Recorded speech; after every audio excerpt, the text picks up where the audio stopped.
चार धाम हिंदू धर्म के हिमालय पर्वतों में स्थित पवित्रतम तीर्थ परिपथों में से एक है। ये भारत के उत्तराखंड राज्य के गढ़वाल मंडल में उत्तरकाशी, रुद्रप्रयाग और चमोली जिलों में स्थित है और इस परिपथ के चार धाम हैं: बद्रीनाथ, केदारनाथ, गंगोत्री और यमुनोत्री। यमुनोत्री धाम वो धाम है जहां भक्त अपनी चार धाम यात्रा में सबसे पहले जाते हैं। ये धाम देवी यमुना को समर्पित है, जो सूर्य की बेटी और यमराज की जुड़वा बहन थी।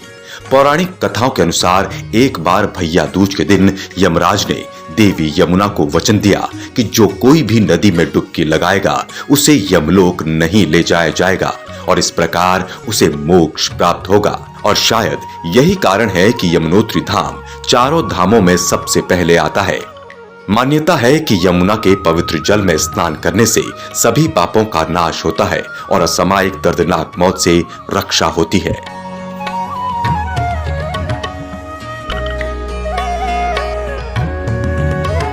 पतित पावनी मोक्षदायिनी मां गंगा हिमालय से निकली केवल एक सामान्य जलधारा नहीं, बल्कि भारतीय सांस्कृतिक वैभव, श्रद्धा एवं आस्था का प्रतीक है।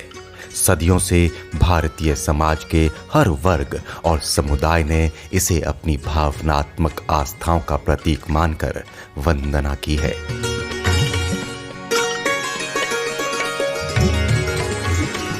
यदि हम भारत को गंगा संस्कृति का देश कहें तो कोई अतिशयोक्ति नहीं होगी, क्योंकि गंगा आदिकाल से ही भारत की आस्था, श्रद्धा का केंद्र होने के साथ ही दिव्य मंगलमयी कामना की नदी रही है।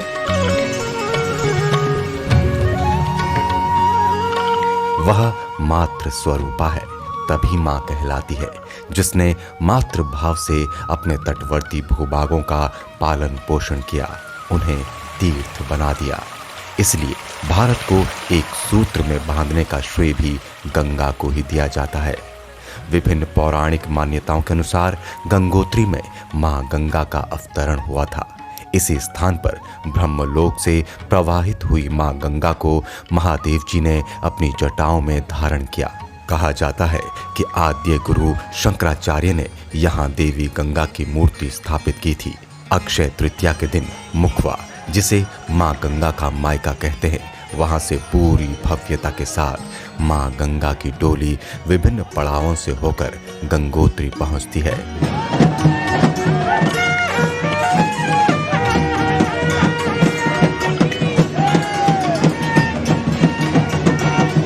इस मंदिर के कपाट खुलने के इस अनोखे दृश्य को देखने के लिए देश विदेश से यात्री और श्रद्धालुओं का आवागमन पहले ही शुरू हो जाता है।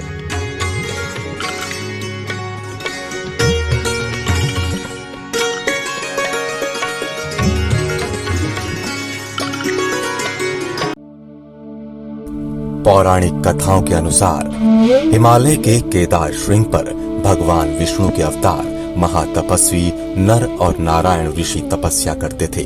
उनकी आराधना से प्रसन्न होकर भगवान शंकर प्रकट हुए और उनके प्रार्थनानुसार ज्योतिर्लिंग के रूप में सदा वास करने का वर प्रदान किया।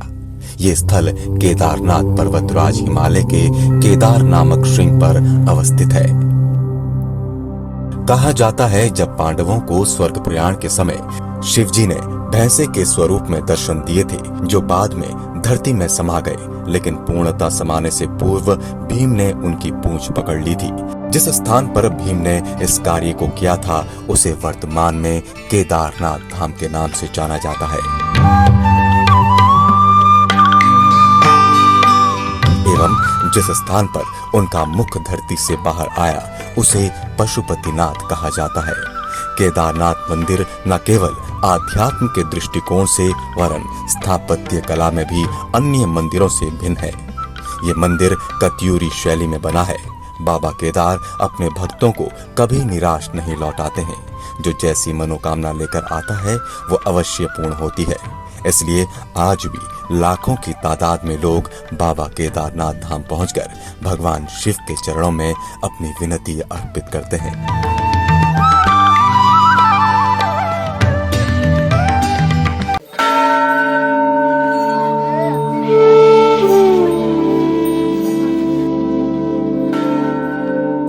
बद्रीनाथ धाम का नाम स्थानीय शब्द बद्री से बना है, जो कि एक प्रकार के जंगली फल बेरी का प्रकार है। ऐसा कहा जाता है जब भगवान विष्णु बद्रीनाथ धाम के इन पहाड़ों में तपस्या में बैठे थे तो उन्हें कठोर सूरज की गर्मी से बचाने के लिए उनकी पत्नी मां देवी लक्ष्मी ने बेरी के पेड़ का रूप लिया था।